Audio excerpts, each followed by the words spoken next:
been a mixed few years, hasn't it, for Blackburn Rovers? They're a club with a fan base of which much remembers the time in the mid 1990s, winning the Premiership as it was then in 1995. And with that, I think comes a certain degree of expectation, especially for a club at Championship level. Although there certainly are younger generations of Blackburn Rovers fans who haven't had an awful lot to cheer in the subsequent time. I think that on the pitch there have been positives. It's felt like since winning promotion from League One under Tony Mowbray in 2018, Blackburn Rovers have been involved in the playoff scramble about as often or possibly more often than they've actually been in sort of lower mid-table, and they've not really had any dogfights since then. But at the same time, there's still been question marks upstairs and off the field with the Venkies and their ownership of the club, and the sort of confusion that causes, the contradiction between the Venkies often not being in England and not being present at matches and not having much of an involvement in the club. And yet at the same time wanting to keep hold of the club rather than sell it on to somebody better placed and more enthusiastic. And I think there's a lot of confusion around Blackburn fans around that. There have been question marks around some of the off-field figures at the club in recent years, such as CEO Steve Waggett and head of football operations Rudy Gusted. Well, Waggett this summer has departed, and with the operations going to Sahel Pasha Sheikh. Well, on the field, it's Valérien Ismaël who's entrusted with taking things forward after some positive forward steps were made last season under John Eustace, because Eustace got Blackburn Rovers against all expectations into the playoff scramble last season. But after he left for Derby County, citing a lack of communication, or hinting perhaps a lack of communication from upstairs, he was replaced by Valérien Ismaël.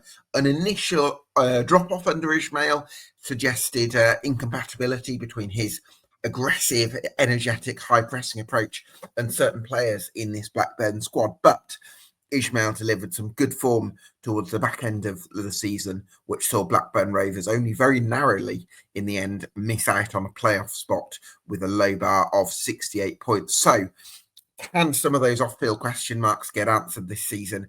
And can Blackburn Rovers become a consistent playoff chasing side in the Championship, despite some of those disadvantages in other areas? That's what we're here to discuss on this Summer Deep Dive. Yes, welcome along to EFL Debate. I'm speaking to a fan of each of the 72 clubs across the EFL between mid-June and mid-July. So if you want more of that content, you can do us a massive favour by getting subscribed to us on YouTube, Spotify, and we're actually on TikTok now as well. Delighted to be joined by Jolly Ollie. Talking of TikTok, you can subscribe to him and follow him at Jolly Ollie on TikTok and Ollie H. Collins on Twitter. Blackburn Rovers fan as well. Ollie, how do you feel about where Blackburn Rovers are a club at the moment? And I guess the contradiction between some of those off-field question marks and actually some encouraging performances there on the pitch. It's to be fair, Gav, you pretty much summed it up pretty well in your introduction there, really. It's always trying to find that fine balance. And I think as fans, for example, every single season, we've just not seen anything sort of change. We seem to run the same sort of hymn sheet, which is basically start off really good, fall away sort of just after January, and then ultimately fall short of the playoffs. A lot of it does come down to the off-field matters, I do believe. I think if you can take care of what happens upstairs, which unfortunately we have no control over that, but if you can take away those problems, I think that will resonate more onto the pitch. I give the players every credit, by the way, for what they do in terms of actually still delivering on the pitch to a degree. And people will turn around and say that we're punching above our weight. But as you said before, we're not naive as football fans. We're not here to assume that we should be up in the Premier League for whatever reason, because, looking at wearing one of the old shirts today, we've got the old badges, which is, it's good to reminisce, I guess. But sort of like last season, for example, I think if you take away the off-field matters, I think maybe we could have just about squeezed in those playoffs, and we gave it a bloody good go. Pardon me for saying that, but we did. We really came up ever so short, and I think, like most teams, we could all look back at the season and go, "Oh, where could we have picked up points?" next thing you know, fans start blaming each other. You shouldn't protest in these games. That means you would have had a lot more harmony. Maybe would have had a better outcome to the games. But as a club at the moment, I think if truth be told, even if you take away the Venkies and the kind of the off-field matters and the Sale Pasha and everything else, I think Rovers are probably generally where they're meant to be in the Championship. Okay, we're like a clunk of teams, for example, that desperately wants to be up there, back in the Premier League kind of thing. But look, we have to sort of buy our time, which is the basically short end story of it. Yeah, absolutely. And I'm wondering, Ollie, obviously the Venkies are the Venkies. It's, I think, be wrong of us to try and predict them or know what they're thinking, given the lack of transparency and communication from them. So I suppose my question would be, from a day-to-day operational point of view, how much confidence do fans have in the likes of Sahel Pasha Sheikh, who's Chief Operating Officer, Matt Wright's Chief Financial Officer, and obviously a couple of more footballing figures, Rudy Gusted as Head of Football Operations and Adam Owen as Head of Technical Development. How, in terms of those four figures off the field, I don't know how much you know about some of them, but how much confidence is there that in the day-to-day operation at the club?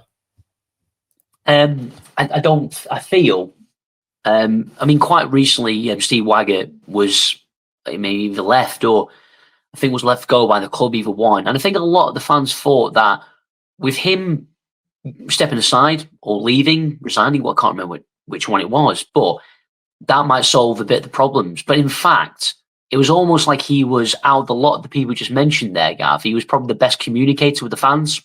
He was happy to do fans forums. He was happy to get together, rub ideas, etc. He took on board what the community trust said and everything else as well. I almost look at it as, I think Rovers fans will see the picture of basically the video they did when John Eustace left. It was basically Sahel Pasha, Steve Waggett, and Rudy Gusted, just three stooges basically in the boardroom. Okay.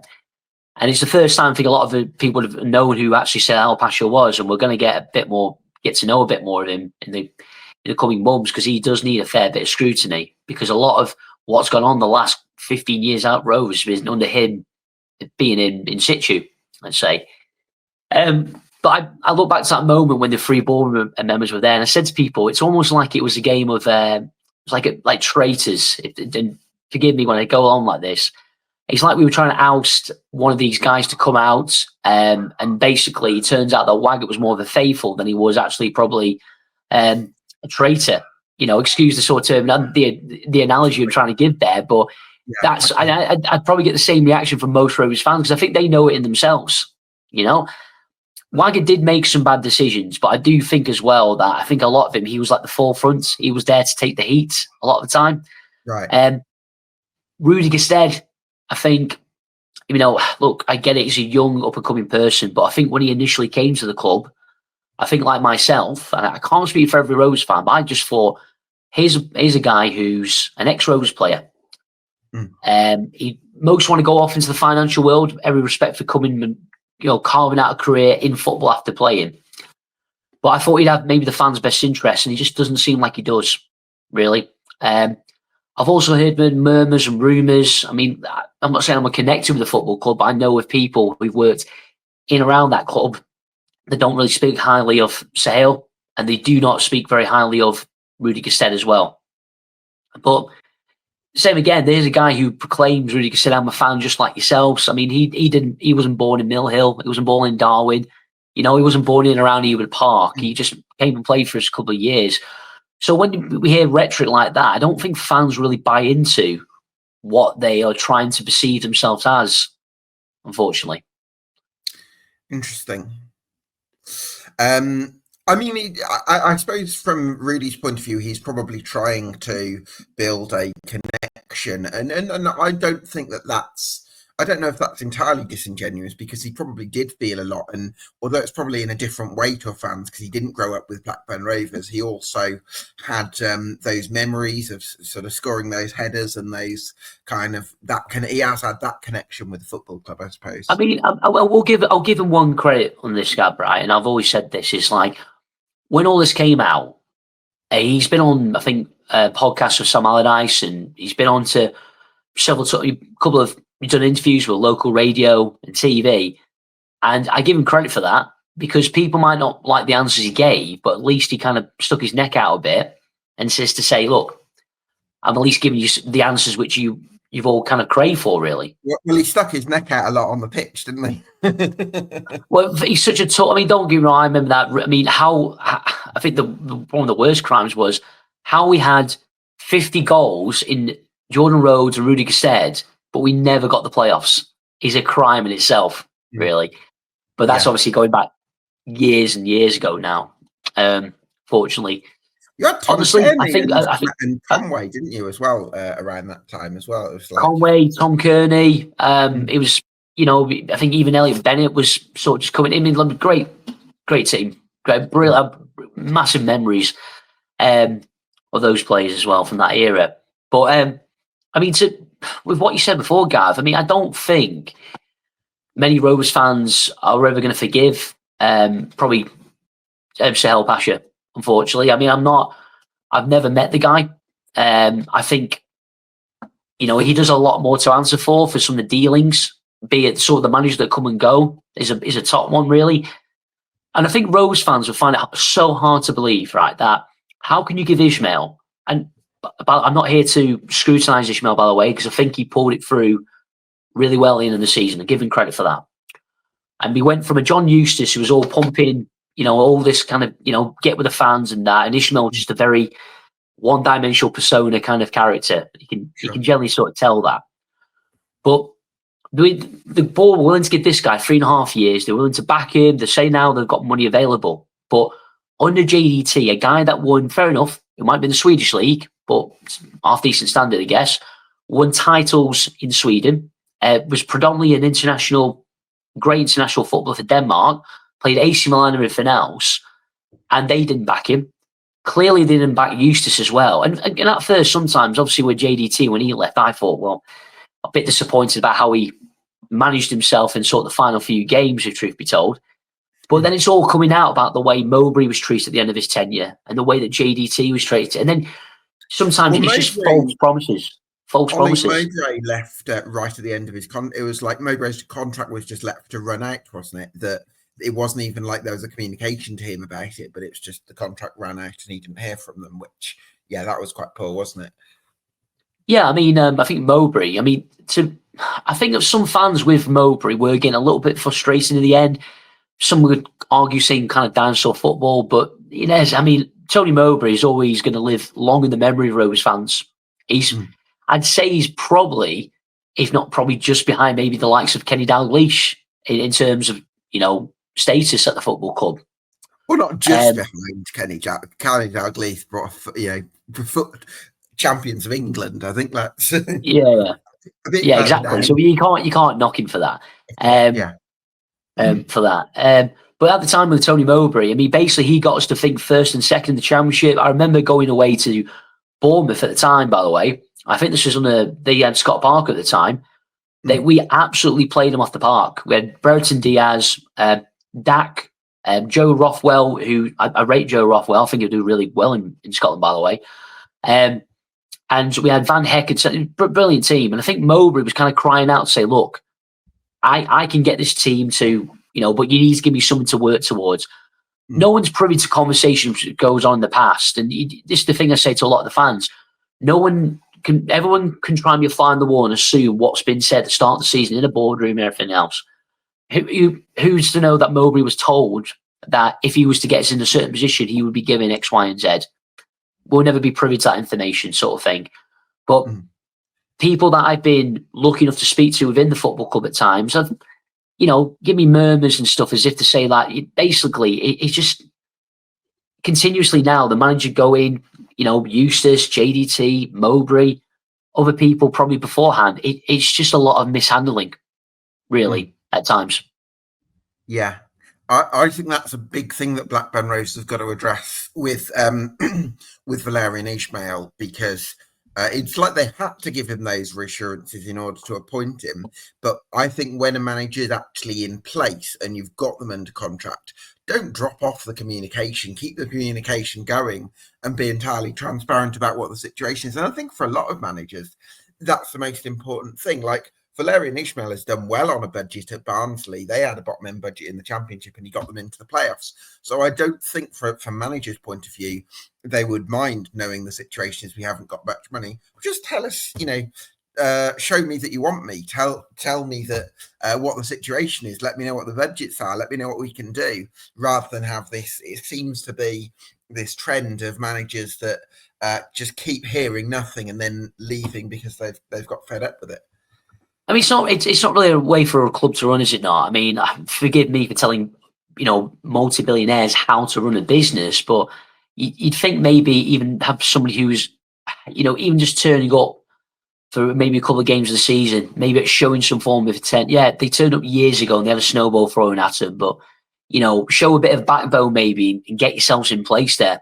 And I always do wonder, Gav, as well. Look, I think Rovers fan, we all know we'd want these guys gone, but we'd want them gone, and we'd want something like your beloved Birmingham have, for example, if you don't mind me saying, right? Yes. Or maybe the Wrexham model. Maybe there's an argument to say that Rovers, back in my time, when I was a younger boy and we had the Jack Walker, that was our time. That was a moment in time. Nobody can ever take that away. The Premier League title, League Cup, everything, brilliant. God, we can take that away from us. But we're just, to this day, we're just puzzled how you can run a business from across the waters on a minimum budget.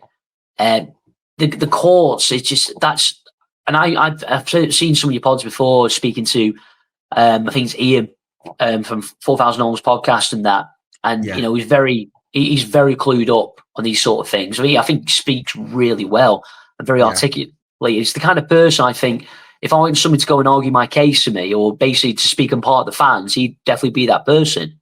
And hopefully he does take that as a compliment, because I think people myself might just kind of push stuff out and be off the cuff whatsoever. But he's very wired in. He's very clued up and knows what he's doing. I'll give him credit for that.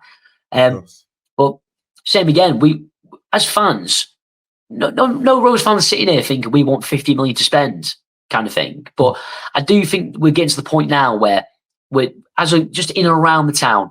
I think the club's we're losing the community a bit, really. The soul is kind of ever so slightly draining. And I think even when they've had recent times of trying to put the coalition together, now that's a mixture of fan groups, nothing that I'm a part of personally, because I've got my own views, but they've been nothing but the way they put it forward to the club is to say we want interaction with the Venkies, we want to speak to them. You don't get here, you don't get a meeting, you don't get nothing, so that's why fans. Is this the trust? You mean? Sorry, Ollie. No, I mean the trust. I think I've recently jumped on board with that. Right.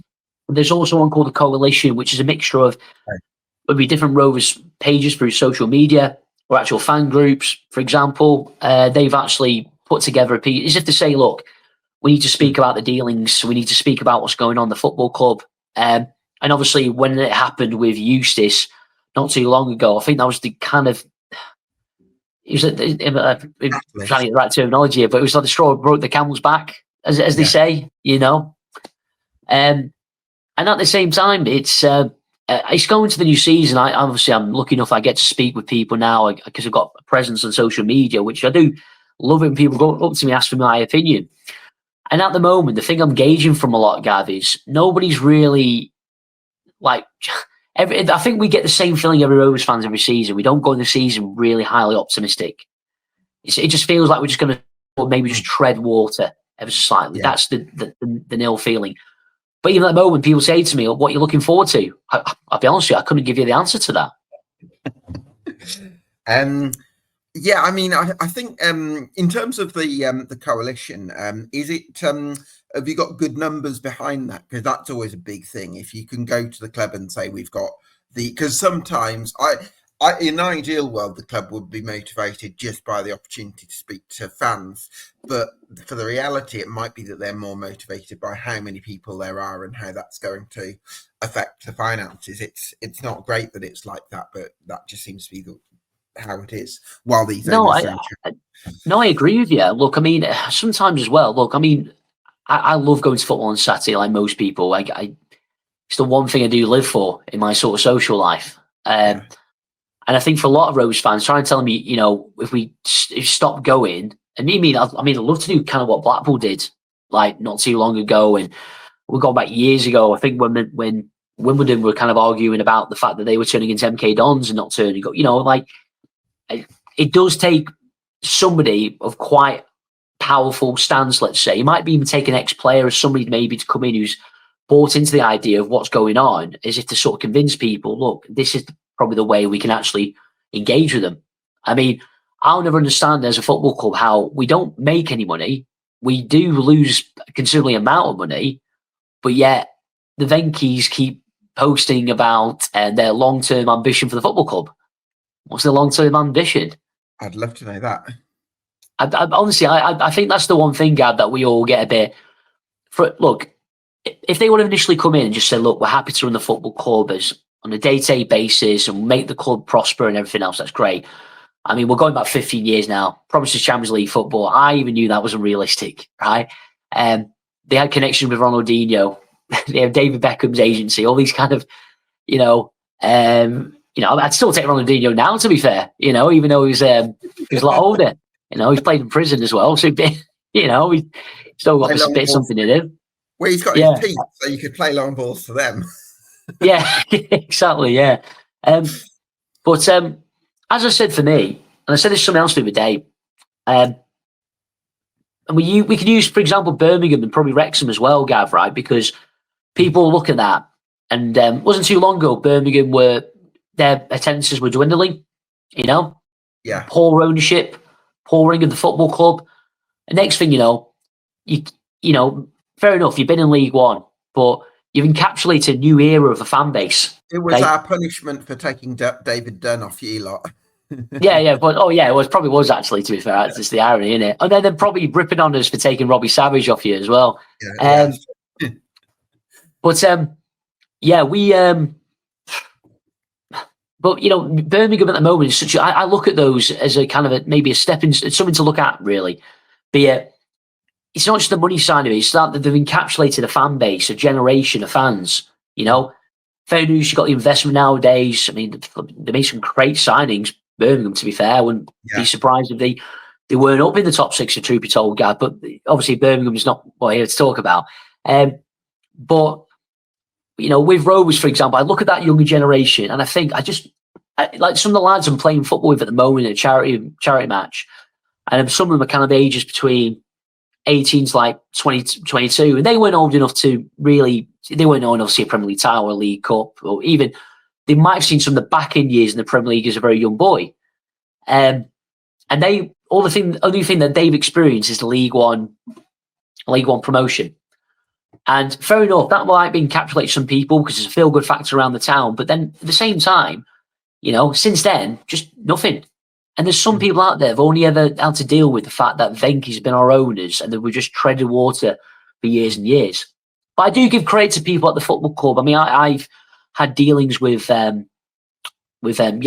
for example, one of the commercial managers there. I was kindly invited by him to go and do some hospitality one time, which by the way, it was absolutely brilliant. I think it was one of those things where you think I must be doing really well in life there to be invited to this. Really, do hospitality? Were you mean you were the one serving people, or was it no? At first, when he said, "Do you want to come along?" I thought, "I'll get my." I used to be a waiter and I used to be a barman, so if you want me to, but no, he treated us to a really good meal and a match day hospitality, and it's something which I'm going to get a video about for him as well, really. But and to be fair, I actually spoke to him, and I'm not throwing him on the bus when I say this, right? But he spoke to me about some of the challenges that they have with the club in the community, and obviously, other fans will have their own, other opinions. I think even Yazza will see that he's taking a lot of, slack online. I think a lot of it I do think is very unjustified, to be fair. But there are some good people.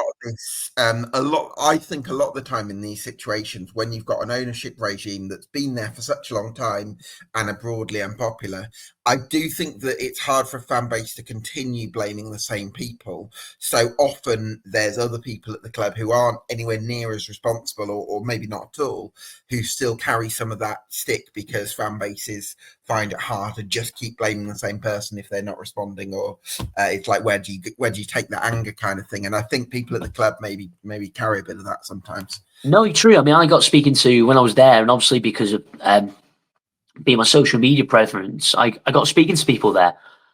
Even got speaking to Kevin Gallagher. If anybody remembers Kevin Gallagher, obviously a lot of Rose fans will probably remember him from 94, 95. He's probably he's a Gallagher before my generation. I remember Paul Gallagher you had, but Paul Gallagher's Preston as well. But spoke to Kevin.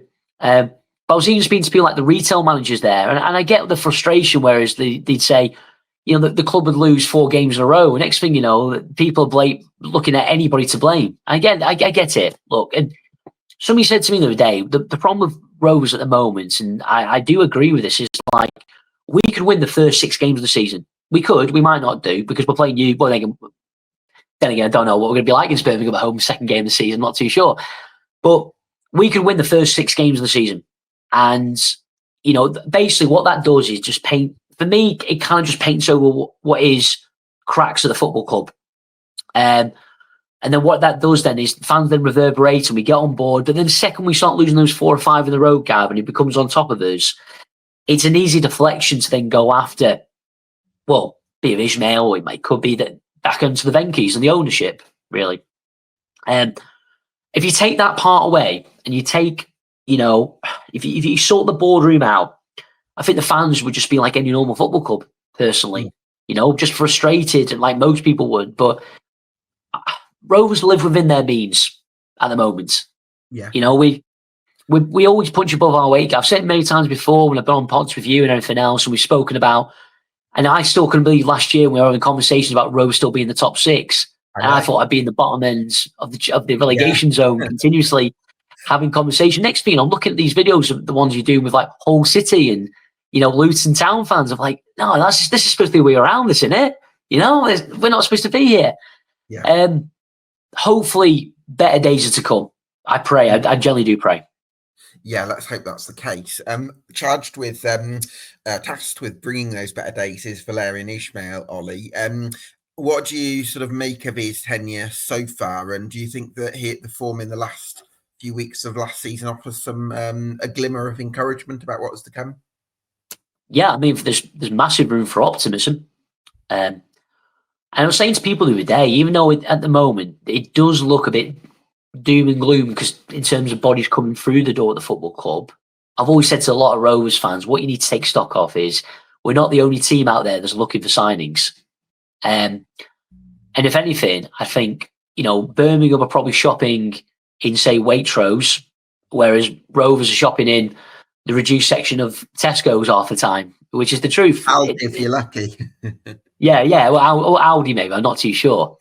But Ismaël, I'll be honest with you, pulled it together last year for me, Gav, because when he first came in, he was handpicked choice by Rudy Gestede, so I don't think he was off to the greatest of starts, and that. And then I think maybe because of his demeanour, and same again, other managers are working different ways towards the fan base. He just came across as quite stubborn, arms folded, body language, just kind of like it's my way or the highway sort of thing. And then on that 5 or 6 games, sometimes you go through a game and you think to yourself, right, someone's got to change it, someone's got to click. Okay. But I remember going to Stoke away thinking, right, we've just been beat by Cardiff at home 2-1, right? Someone's got to change it. We've got to go on the front foot. Nothing happened. Nothing. And then all of a sudden it got to the Sheffield Wednesday game. Yeah. And then literally just at that point, I saw a Todd Cantwell, which was the Todd Cantwell of years before. Players which were playing a high pressing, chasing for every ball, and basically just kind of throwing bodies forward and basically putting a lot more commitment in.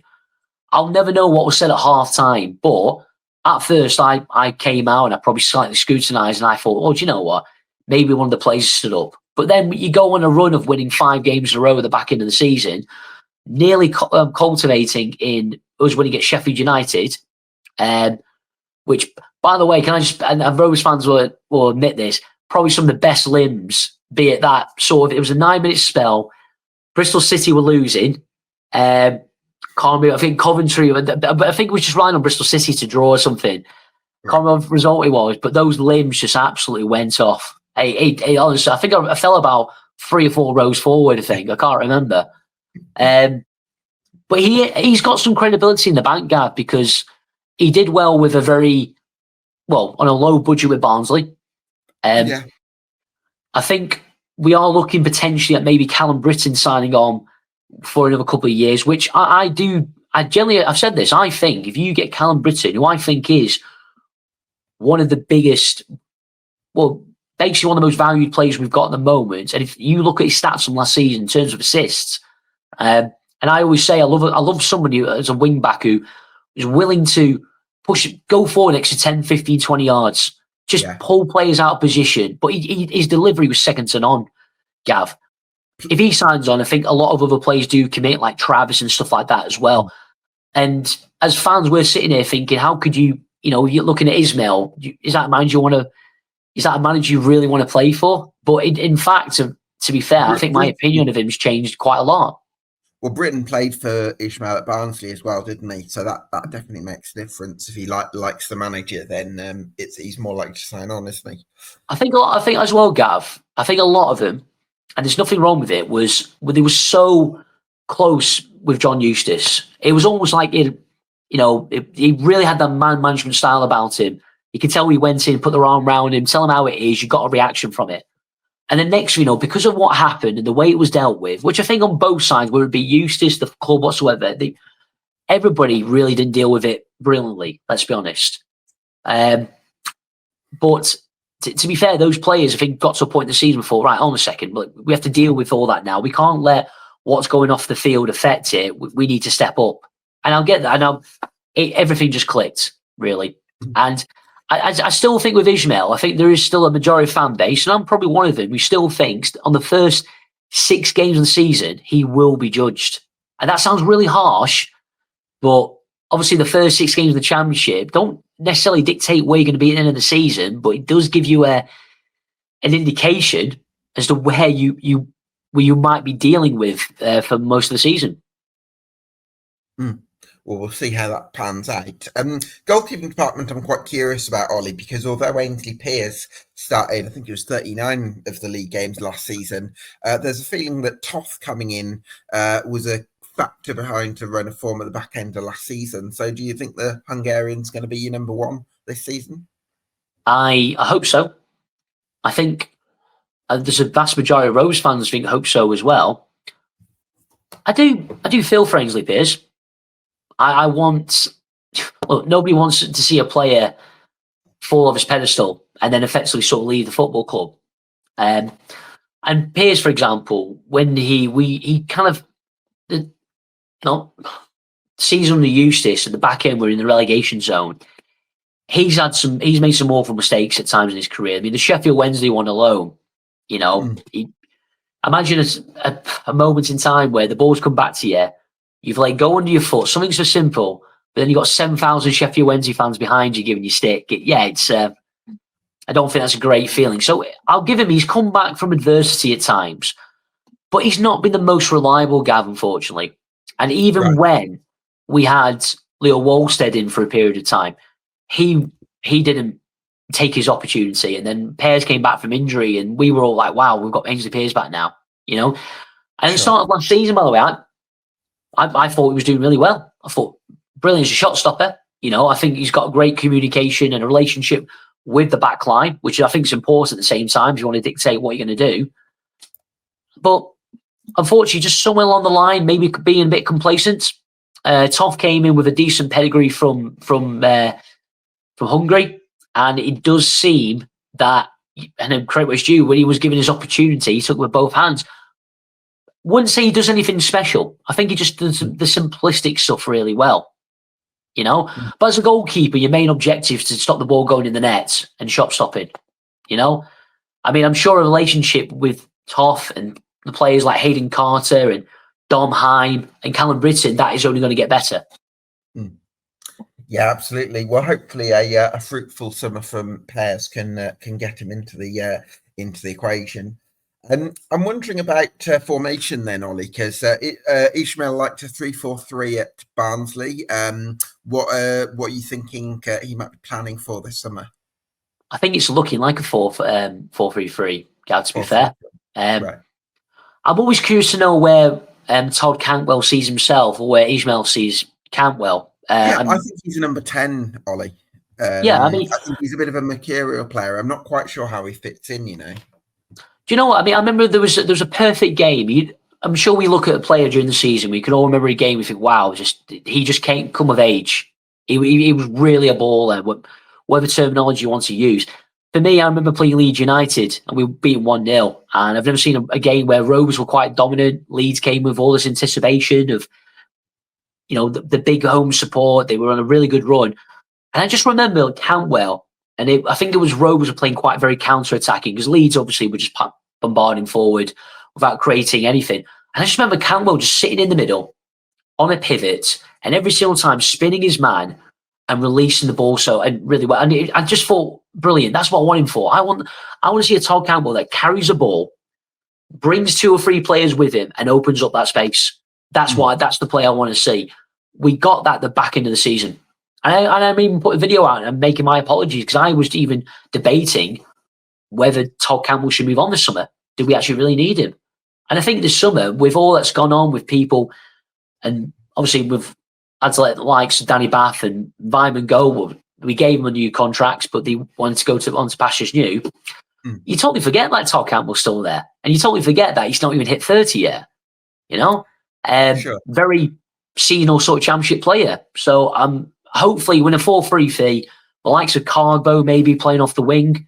Dennis, by the way, was probably the worst loan signing ever in Blackburn history. I don't know if in terms of actual loans in football history, but Dennis was absolutely awful. But I think you played Carmel in the 10th role. I think you play Carbo on the right, probably Oashi on the left, and play Mac Targay maybe potentially through the middle. But we've still got bodies to come through the door as well.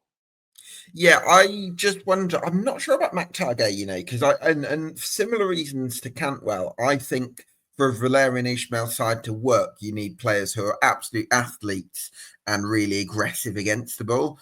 And I don't know. I think Mac Targay, whereas Ohashi, you look at him and he's constantly making those runs to close down opponents, and he's got that energy about him. I don't know whether Mac Targay looks a little bit languid to me. No, do you know what? Just saying it there, Gav, I'm actually probably going to agree with you on that one, to be fair. I think Matt Targay, a lot of Rovers fans endear to him because got this big smile on his face. He went through last season not be able to score. We were debating what did we just pick somebody out of a blind? Did we just pick somebody out blindly in in a transfer? But he fair play to him. He adapted to the league. He's a very powerful lad. He realised that someone's, all his antics initially trying to get people booked and stuffy and I think fans do love him for that. In terms of Yuki Ohashi, I mean, I think is there just something in the water with Asian or South Asian players, Gav? And you probably know what I'm on about, where they just look like they just keep running and running. They're on Duracell batteries. They just don't stop. 100%, yeah. And whether that's a mentality thing, but in their culture, which they're taught about, which you just keep going. I think in Asian countries, diet seems to be a much bigger thing than in Western countries. And I wonder footballers look after themselves in England, of course they do, but I do wonder whether that's an extra factor there that helps Japanese and South Korean players adjust well to it. It probably is, Gav, to be fair. I mean, there's probably lifestyles and everything else as well, but I'm just, because if I look at every other South Asian player I come across, I think the lad from Coventry, I forgot what his name is, forgive me. Sakamoto. Yeah, exactly. And when I look at him, I just think, wow, he just looks like he chased down any ball for you. Yeah. And considering we had Yuki Ohashi, who basically he played 12 months straight football. He's not really had to see it. This summer, he's probably looking at this summer going, wow, bloody hell, could actually get a break. And the only other time he did get a break, the season just gone, Gav, was when he got injured. And even he said that he was disappointed in himself. And I'm sat there going, wow, that's the kind of thing I want to hear. A 29-year-old going on 30-year-old striker who literally says, he could have done more last season. It's what you want to hear. Yeah. And I've said it before. I'm a big fan of Ahashi. Yeah, I think it could be a big season for him next year, because don't forget, the first season he was kind of adjusting to English football and some of the demands that come with that. So I think next season could be Ahashi's I think, year. do you know what? Fans literally, I've said to people, one of the best games I think Rovers had last season in terms of atmosphere was when we played Derby County at home, first game of the season. Now, people might think, that's bad. Why would you assume that one? It was under the lights. Rovers and all these new players had just come in that week with all this animosity off the pitch and everything else. And Eustace had basically kept us up the season before, and then everything just kind of clicked. It was brilliant. But including that, we had Ohashi, who everyone used to think, where's this lad? This lad's come from Japan. He's going to take a couple of months to bend in here, lads. He's not going to adapt. Next thing you know, Smodix puts him in, and he just has this beautiful little dink. And I'm sat there going, wow, composure on many levels. Brilliant. Yeah. And you know what? I genuinely, I've got him on one of the back of my shirts. I hope he's going to be at the forefront of everything we do this season.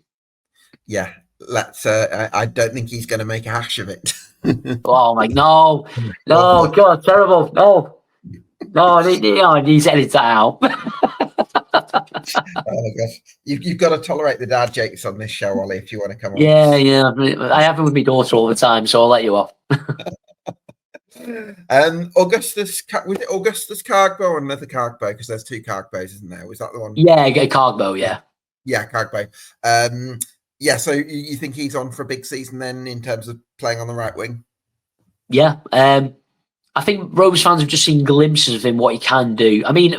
We are trying. I don't know if the club's going to do it or himself, but we are trying to get him to change his number to 47 so he can be known as AK-47. So this might work. But look, he looks very rapid with pace. But I've got ever so slight concerns, Gav, that he might be, and I think somebody used it before for people like Timo Werner, for example, and I've heard this terminology before. It's a speedboat without brakes, right? So, and he looks like a person that... He's a big speedboat, though, isn't he? You say again? He's a big speedboat, though, isn't he? He is. He's a built lad. I've actually had some interaction with him quite recently through like social media. I've actually spoken to him, be over the camera like we're doing at the moment. Very humble guy. He's obviously his background from Sierra Leone, I think. Yep, I think that's where he's originally from. So he's very fortunate to be playing football in England, and he's coming from Serie B. And I know we always base things on data at the moment, but he does look like the kind of person. But that depends.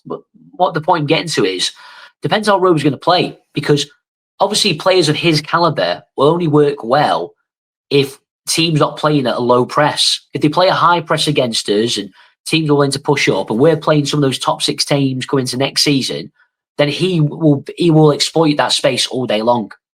I remember against Sheffield United last game of the season, we put him on for the last 20 minutes, Gab, and I'll give Sheffield United credit. They had nothing to play for, but they almost played like they were trying to protect something.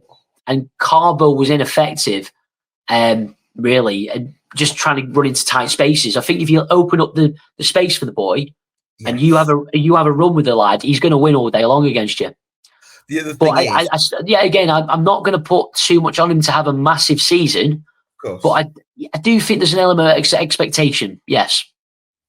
Yeah, well, that's exciting then. Hopefully, Cargbo can have a big season, because I think he'll get his opportunities, because when Ismaël was at Barnsley, he did this thing where played three forwards, and on the hour mark, he'd very often swap all three forwards for another three, because he wanted that intensity for the full 90 minutes. So if you're a forward in the squad, if you're one of six, you're going to get your minutes, because he likes to rotate in and between games. Just players to drop into that as well, God, like you said. I was on a conversation with Freeman last night about players like Ryan Hedges would fit into that.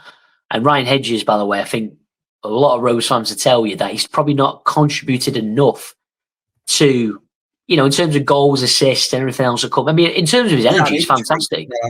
Ryan Hedges. Yeah, again, there's another big season for Ryan Hedges ahead as well. Yeah, absolutely. hopefully he can deliver in that sense. Talking of wingers, you've also signed Dion Deneuve, very European in your recruitment policy so far, Ollie, aren't you? Because you also signed Tavares, I think, from Portugal. I don't know if you've been able to get any. Are you one of those who likes to check out the new signings before, or do you more will judge them in a Rovers shirt kind of thing? I mean, I'll generally wait until pre-season and take a judgment. I think we've all got on within our club, and I know the lads who do the socials for their fan groups, and what they tend to do is we sign a player and they start looking through YouTube, and then explain they'll put a clip of Denis, for example, making 5 great passes in the Belgian league, right? And everybody goes, "Oh yeah, it looks great, it looks fantastic." He's like Tavares, he scored a goal in the Portuguese league. It was a very good goal, by the way, right? But and everybody starts going, "All right, we've got like a player similar to Steven Nzonzi here," and I'm like, "Don't get ahead of yourselves, come on." But I think a lot of things nowadays comes off imperial data in terms of what people are doing in recruitment, Gav, at the moment. We did actually have someone in situ not too long ago called John Park, who was actually one of the main recruiters, and John Park was effectively the person who got players in like Vyman, and he got Danny Bath through the door and other players in previous years, and unfortunately he left the football club for I do think he fell out with certain people, which we spoke at the start of the show there, really.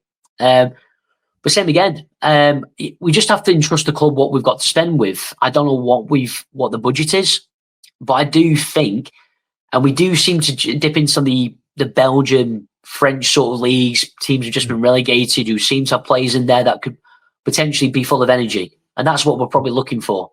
Yeah, I think so. That's the way that Ismaël likes to play.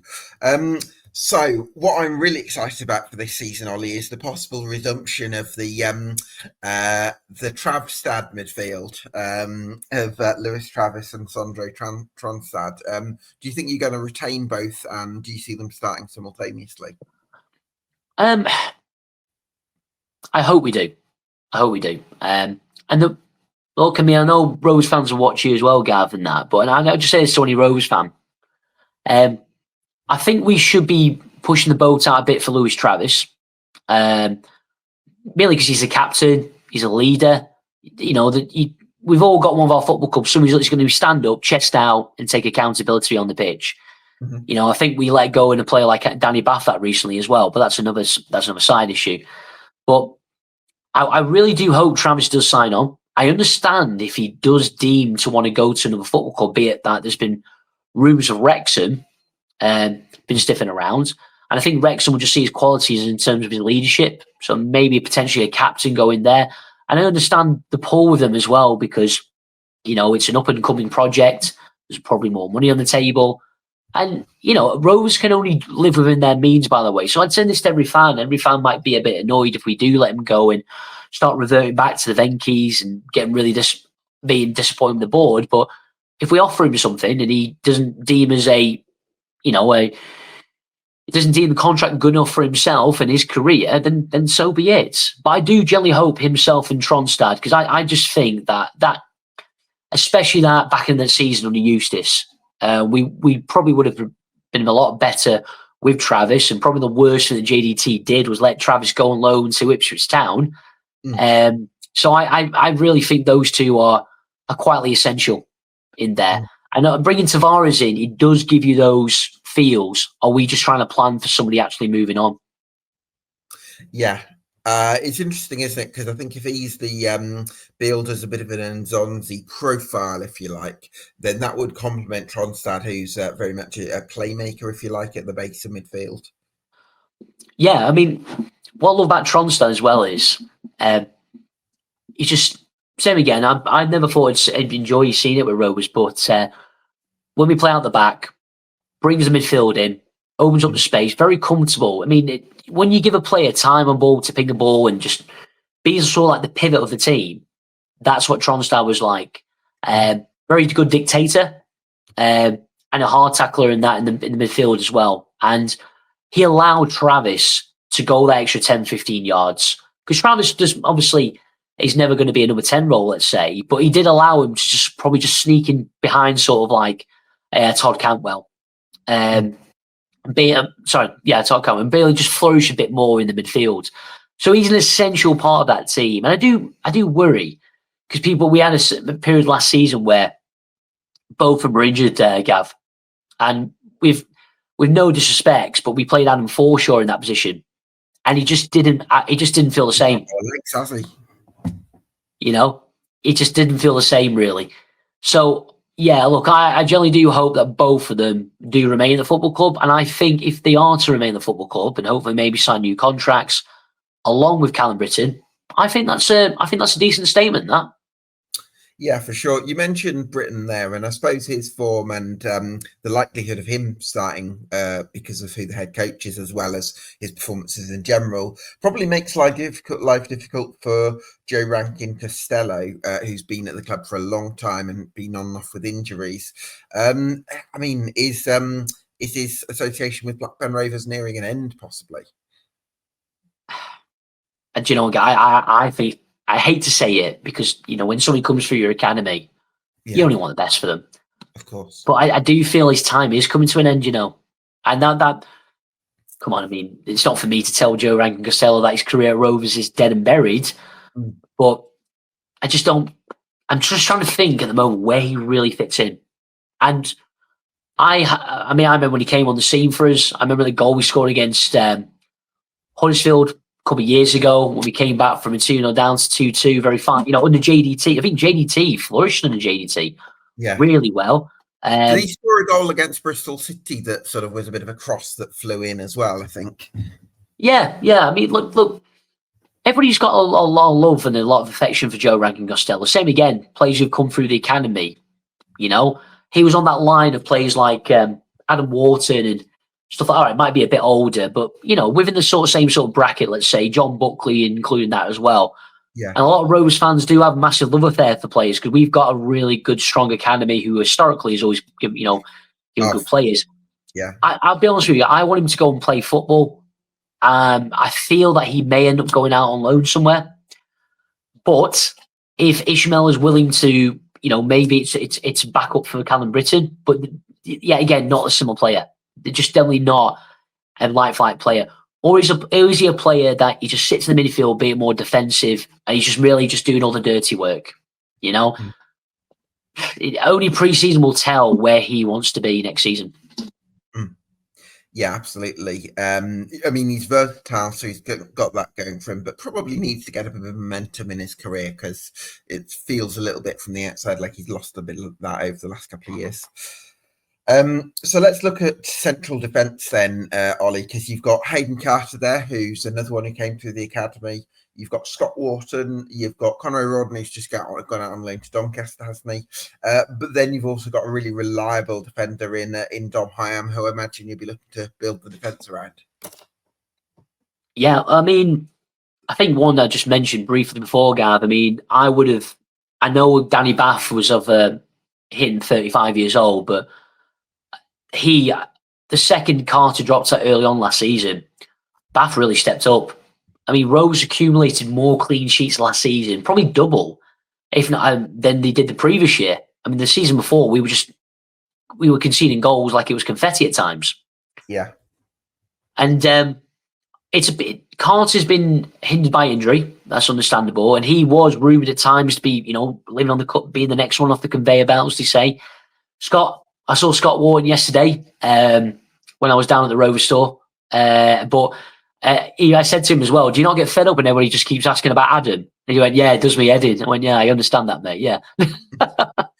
And Haim, by the way, again, I remember we got Haim, and we got him from Coventry. This was a Coventry that just missed out on the playoff, you know, in the playoff final. And I thought, bloody hell, that's not a bad coup for us. He's very settled at Rovers, and I do think Dom Hyam will be there for another couple of years, probably maybe even past his contract, obviously depending on how injuries work out for him. But I think defensively, I think we look really good. And I think maybe I'm slightly deflated the fact that Danny Bath won't be a part of that, because I thought there was a leader there, and I thought he would have been brilliant. But I also understand that the club at an age of 30, you know, a player at 35 years old, he can't be thrown a 2-year contract of him, knowing that he may injure himself, and there's no guarantees in life, you know.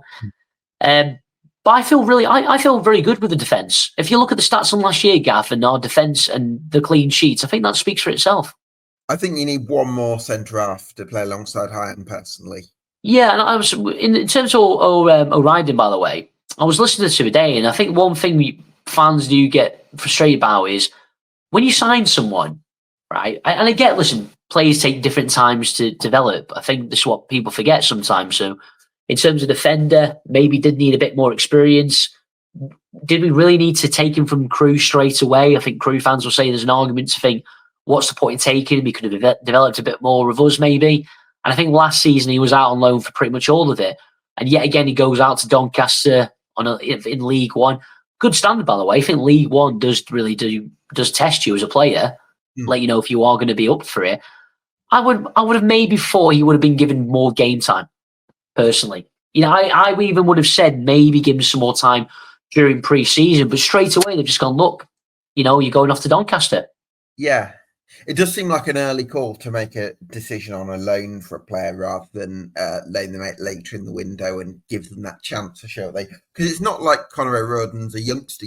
He's I think he's 21 now, so he's kind of at the kind of age where you'd want him to be close to making an impact on the first team.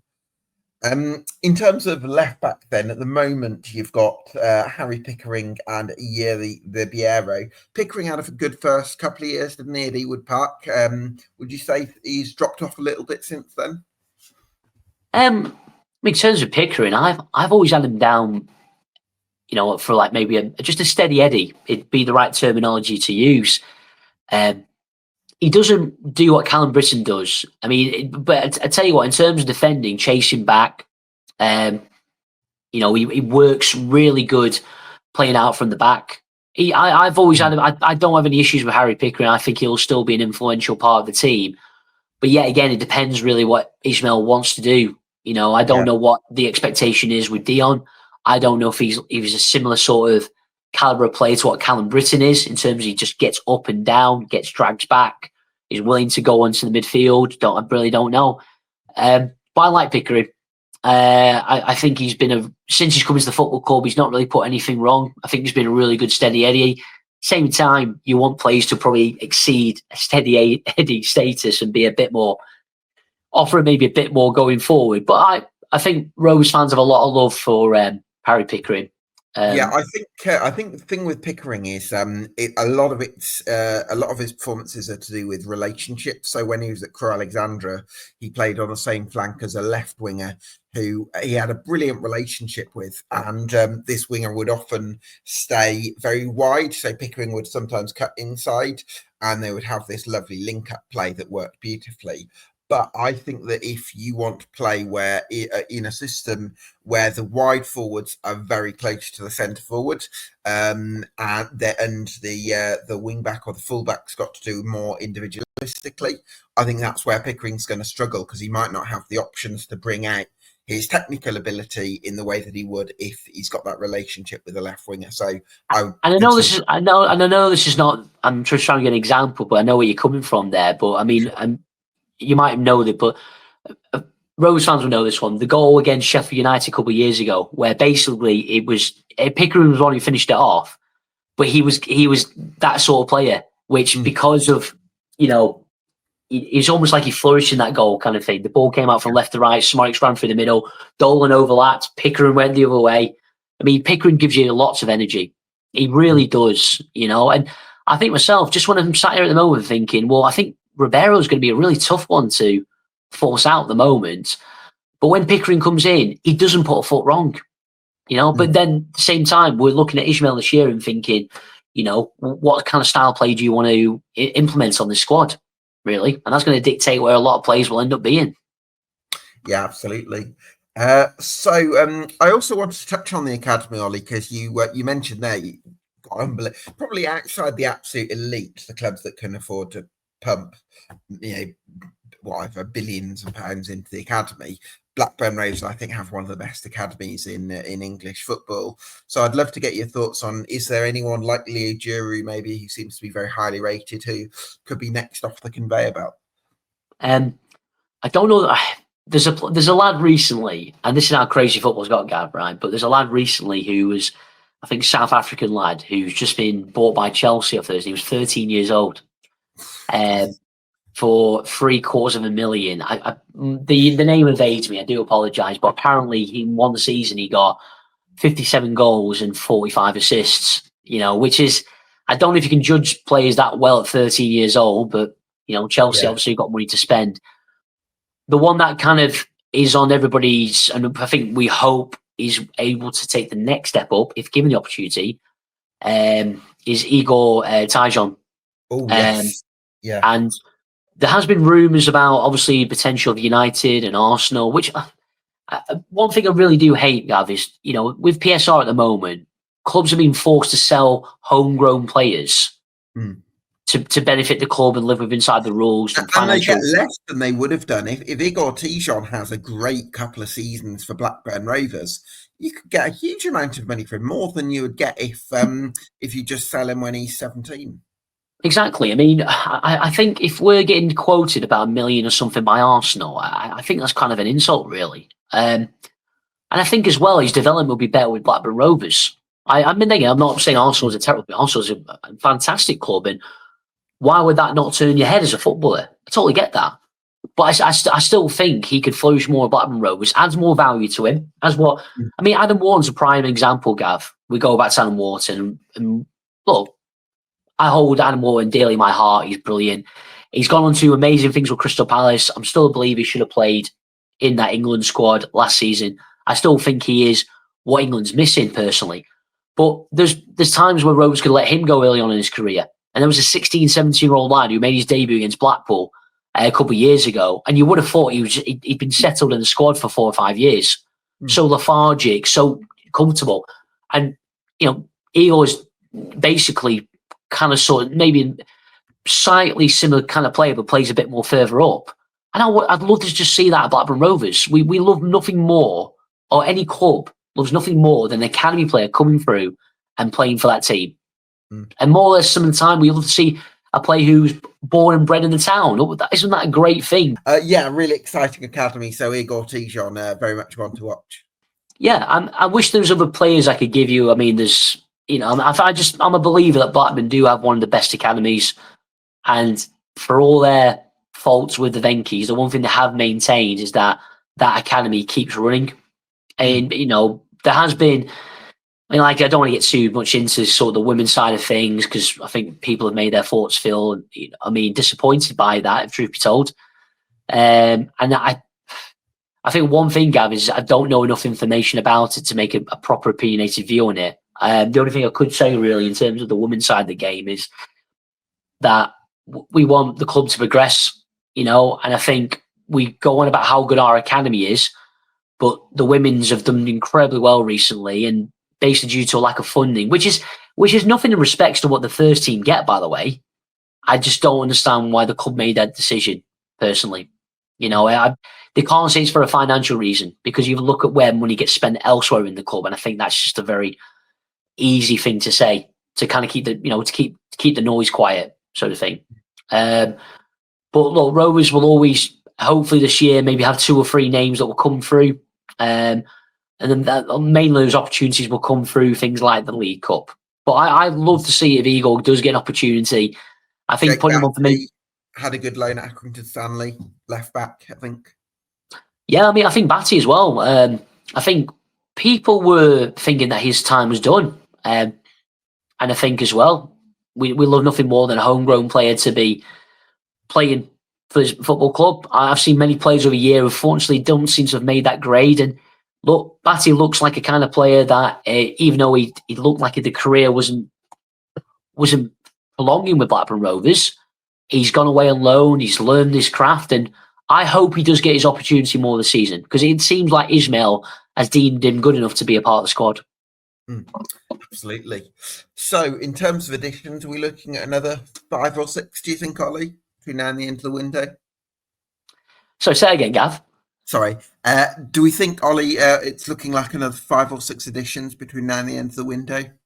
Yeah, look, I remember the words came out of his mouth not too far after the last game of the season, which was, our 6 new signings before the start of the season. No, he didn't actually say start of the season. He said start of pre-season, which is highly optimistic. It's highly optimistic. But I do believe, and the rumours I'm hearing, is that we are actively working on those 6 people. We've got 2 through the door. I'm going to reiterate this. Adam Forshaw is a re-signing. He's not a new signing. Okay, I'm just going to reiterate that. But I do generally hope those 6 bodies come in. Now, is that 6 bodies assuming that some people are going to leave, or is there 6 bodies which we could just bulk up the squad? Because as you did say before, if Ismaël wants to play this high intensity, we're going to need a more in-depth squad because injuries will become a problem. Yeah, you need to keep the squad fresh with lots of rotation, I think, to make that system work. So squad depth will certainly be paramount. In terms of expectations for the season, Ollie, it's I suppose a difficult one because on the one hand you finished 7th or 8th last season, so you want to feel like you're not regressing too much, and you want to feel like you're sort of you're still in contention. But on the other hand, there are some real challenges that the club are facing that could make it difficult for the club to be in the playoff scramble again this year. Do you know what? Prior to having this today, Gav, I was thinking to myself, look, I mean, there's other teams worse off than us. I mean, Sheffield Wednesday is a prime example at the moment. Yeah. Hull City with their embargo. I don't really know what the outcome is going to come from that. And then you think of maybe, I don't know, I'm supposed to be more grateful as a Rovers fan. I'm not too sure. But in previous years, I've not set the bar really high. I think that's probably because of how our owners are. I really do generally feel that. I wish I could be in the headspace of probably what maybe a Wrexham fan is or a Bristol City fan, which is full of more optimism because you've got the backing properly from the ownership and the board. The problem with ours is there's been so many mishaps over recent years. We don't know what to believe, or it doesn't fill us with any confidence. Hence why probably sales are not what they are when it comes to season tickets and attendances and everything else. But I do generally think that, based on last year and what they've assessed from the back end of last season, I think Rovers do. I could be I'm not saying this with ultimate confidence here, but I generally do believe that based on other teams around us, I think we may be looking at top half. And I think there's no reason to say if we get more players committed to more long-term contracts and obviously yet get more bodies through the door, there's no reason why Rovers can't be in the playoffs. And that's the big one, Gav, right? For many years now, I mean, I'm 38 years old. I've seen us win trophies and be in Premier League football, but the one thing that's always eluded us as fans is being in the playoffs. And it's almost like last year, like when we saw Bristol City lose, and I'll be honest with you, didn't really put up much of a fight, if truth be told. It was one of those where I think Rovers fans would have just been happy to be in the playoffs. But at the same time, I think because of our momentum at that time, I think we would have put up more of a fight. Generally do think we would have put more of a fight. And I don't want to get to the end of the season yet again where we're looking at it thinking, we're just another 2-3 points off again. Because something needs to change. The mentality needs to change, really, to get us over that line. And hopefully Valérien Ismaël can implement that. As you know, I got Blackburn Rovers completely wrong last season, Ollie. You did. But look, Gav, saying that, I did as well. Like I had us down for probably just borderline above, say, the relegation zone, if not probably flirting with it. And at the time, I think we had nobody coming through the door. And he doesn't fill you with optimism. And the next thing you know, Eustace basically just galvanised all these players, went out, chest out, and they gave performances, which was, very, very worthy of the badge on the shirts. It was brilliant. It was what we always want to see.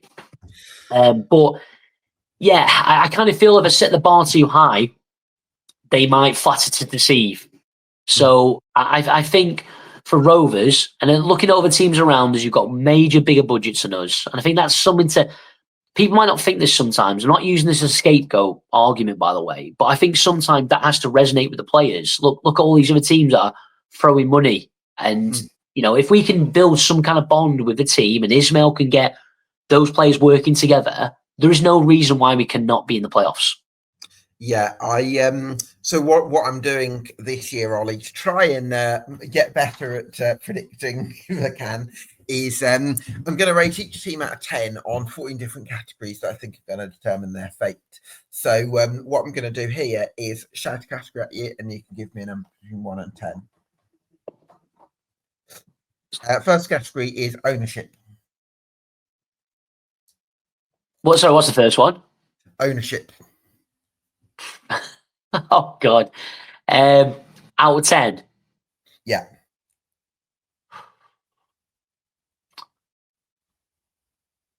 I'm gonna say, I think I'm being generous. 3. 3. Okay, 3 for the Venkies. Infrastructure.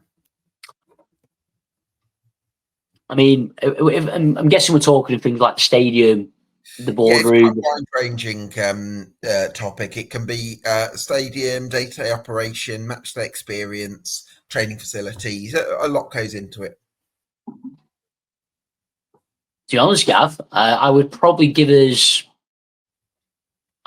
say infrastructure-wise, I'd probably go as far as maybe saying 7, but that's kind of edging towards maybe an 8, to be fair as well. I'm surprised you said that. Okay. Why would you say that, Gav? I think because of the neglect of the club from the Venkies and the question marks over some of the people that have been overseeing the club over the last few years, I'm surprised that the infrastructure is considered to be as high as 7. Yeah, I mean, I think the Venky, I was kind of building that with like the board and stuff. I was also trying to include the fact that the way the academy's been of benefit to us and has actually financially funded us over the last couple of years. As much as Rovers fans don't want to admit it, the fact that those players that we've kind of renewed contracts, the money's come in. It's not a terrible business model to have some, selling players on, make money, reinvest, and go again. I think we've got a really good stadium, even though it's not always a half full. I think Blackburn Ewood Park is a unique ground in itself. And look, I mean, the board members aside, I think academy and everything else. I think 7's very quite fair, to be fair. Playing budget.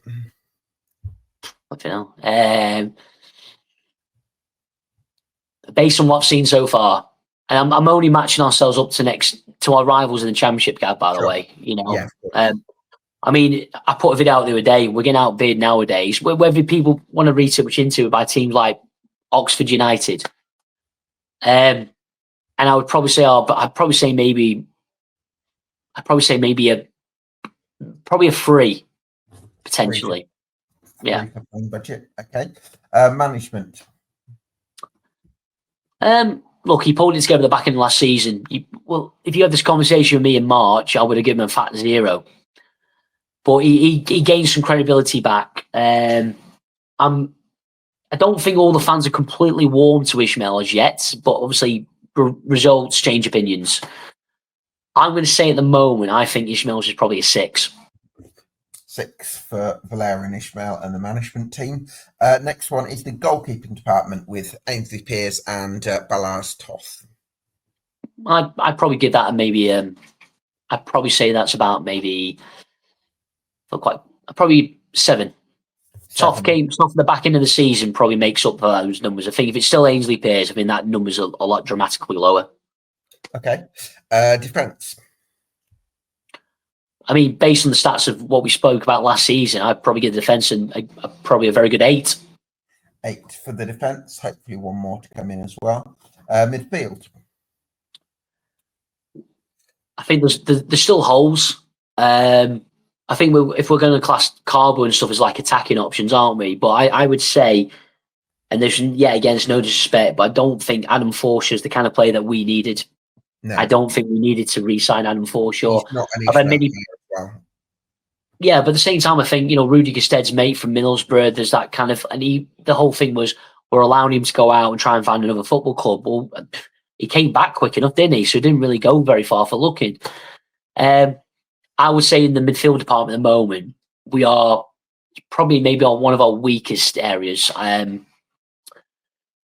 I would say maybe I'd probably say but 6. Then if you keep Travis and Tronstad, I think same again. It changed the. It probably changed the direct. I've not seen Tavares yet enough for me to sit here and go, I feel really confident in midfield.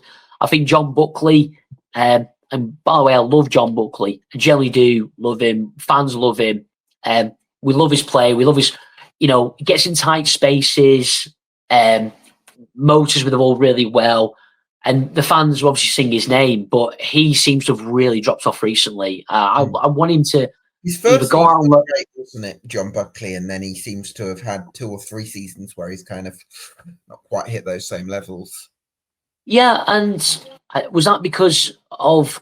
I don't think it was anything related to Eustace. I think apparently JDT did rub a lot of players up the wrong way, and I think because of that, that might have hindered him. But who's to know? But yeah, I'd probably say if John Buckley is willing to step up, and we mentioned about Joe Rankin Costello. I think he's more midfielder than he is a defensive player. I'd probably just say the midfield is probably maybe a 6 at the moment, but that will change. That will change. Okay, attack. I think I wasn't deflated by Vyman going, because I think we do need something a bit more young and a bit more fresher. I would probably say the striking. Same again with Maktar. I don't know what we're going to get. We know we're going to get loads of energy for him and a commitment, but in terms of footballing ability, he's probably not the greatest. I would probably put the attack. Ohashi makes up the numbers, but I would probably put that as a 6. Okay. Depth. Again, with no signings, with only 2 signings at the moment, and only really re-signing Adam Forshaw, I'd probably say the depth is about a 6. 6 for squad depth for this stage of the window. Next one is squad stability. Continuity, if you like. Wow. I think maybe 6 would be a fair score on that one. Okay. Next one is growth potential. Players you think are going to get a lot better. I've a lot of optimism for players like Ohashi, for Britain, probably to still, if not get better. Probably Toth maybe as well. I would probably put that down. I'd probably put that as maybe a 7. 7 for growth potential. Okay. Next one is team spirit. See, I might be doing a dishonest to Ismaël, because under Eustace, I would have given that a very strong 9 out of 10. Yeah. In terms of team spirit. Now, obviously, I can't knock Ismaël enough, because you look at the back end of the season and there's clearly something there. I would probably drop that to maybe around about a 7 at the moment. 7 for team spirit. And finally, and the reason I say that is because of obviously what kind of goes off the pitch. Tyree Stolen, clearly he's not going to come back with us. He's going on to pastures new. And I think there's some good players there that generally want the best for the club. But obviously, you got to go where your career is best suited for you. And finally, quality. When you say quality, guys, you mean what, like game changers, effectively? Technical, individual quality, yeah.